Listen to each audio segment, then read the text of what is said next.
našli startovní číslo 700, já to na tuhle dálku nevidím bez dalekohledu, ale určitě tam bude.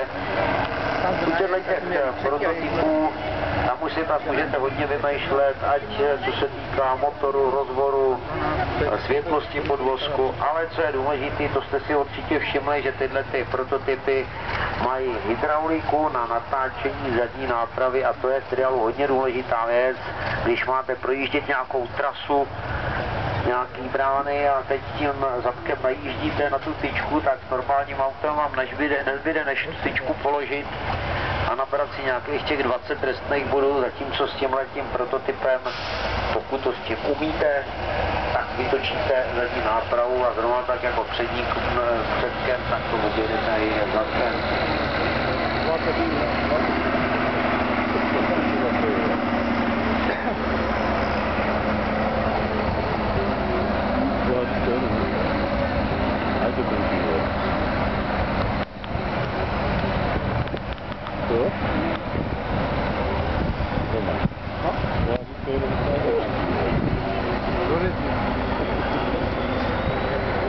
Membelovi tam také rána ti jezdí.